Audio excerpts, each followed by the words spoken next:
ઉદાહરણ 1. નીચેની માહિતી એક ટ્રાન્સપોર્ટ કંપનીની 50 ટ્રક દ્વારા રેલવે યાર્ડથી જુદી જુદી ફેક્ટરીઓને કોઈ એક દિવસે દૈનિક ધોરણે એકમોની હેરફેર કરવામાં આવતી સંખ્યાને લગતી છે.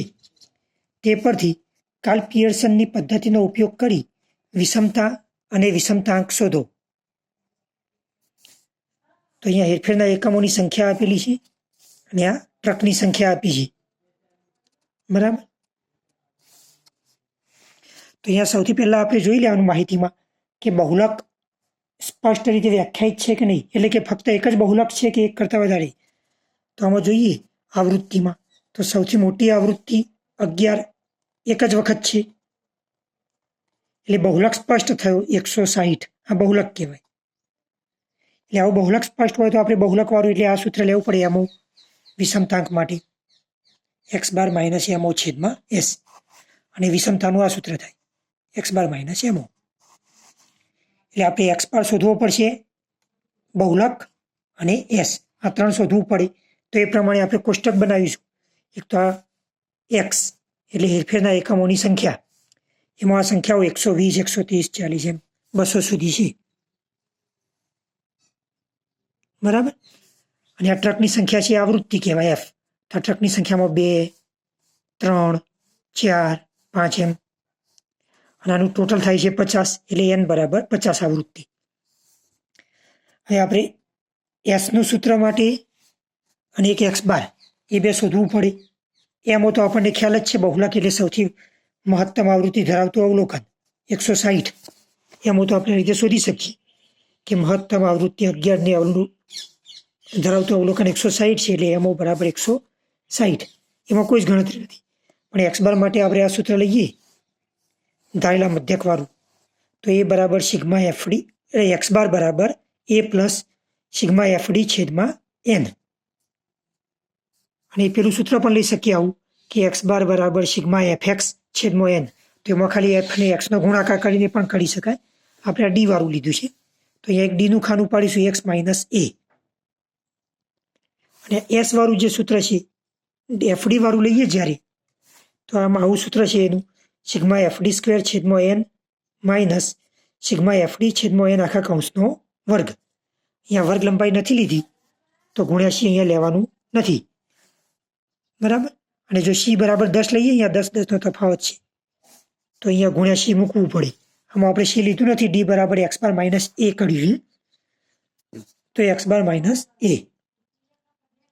અહીંયા છેદમાં c બરાબર 10 લઈએ, અહીંયા 10 અંતર છે તો પણ ચાલે. તો અહીંયા c ગુણાકાર લેવાનો સૂત્રમાં, તો x બાર માઇનસ a. આમાંથી આપણે a બરાબર 160 ધાર્યા છે, તો દરેકમાંથી 160 બાદ કરવાના. 120 ઓછા 160 એટલે માઇનસ 40, 130 ઓછા 160 એટલે માઇનસ 30. તો દરેકમાંથી 160 બાદ કરીએ એટલે આપણને આ કિંમતો મળે. બરાબર.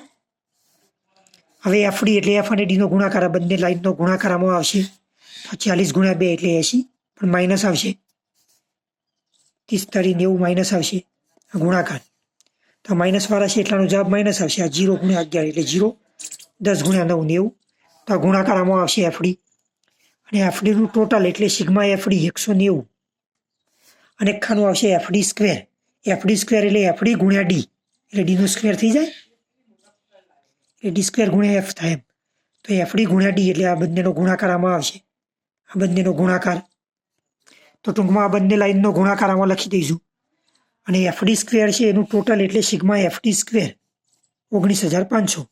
હવે આ સૂત્રમાં મૂકીએ. એ બરાબર આપણે 160 ધાર્યા હતા, તો એની જગ્યાએ 160. સિગ્મા એફડી એટલે એફડીનું ટોટલ 190, અને n બરાબર 50. તો ભાગાકાર 3.8, સરવાળો 163.8. તો x બાર આવી ગયું. અને એમો તો સૌથી મોટી આવૃત્તિ ધરાવતું અવલોકન 160, એટલે એમો બરાબર 160.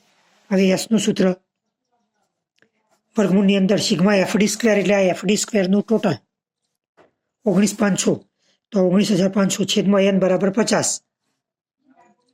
અહીંયા સિગ્મા એફડી એટલે એફડીનું ટોટલ 190 છેદમાં n બરાબર 50. ભાગાકાર આવશે 390. અહીંયા ભાગાકાર કરીને વર્ગ કરીએ તો એ 14.44, બાદ બાકી 375.56 વર્ગમૂળ કરીએ તો 19.3794 બે આંકડામાં લખી દેવાનું 19.38 અહીંયા 5થી મોટી છે એટલે આમાં એક ઉમેરી દેવાના તો 19.38 એસ આવી ગયો. હવે વિષમતા એટલે SK બરાબર x બાર માઇનસ MO તો x બાર 163.8 અને MO 160 બાદ બાકી 3.8 અને વિષમતાંક માટે x બાર માઇનસ MO છેદમાં S તો x બાર એટલે 163.8 MO એટલે 160 અને S એટલે 19.38 તો બાદ બાકી 3.8 થાય ભાગાકાર કરો તો 0.1961 બે આંકડામાં લખીએ તો 0.20 એ જવાબ છે.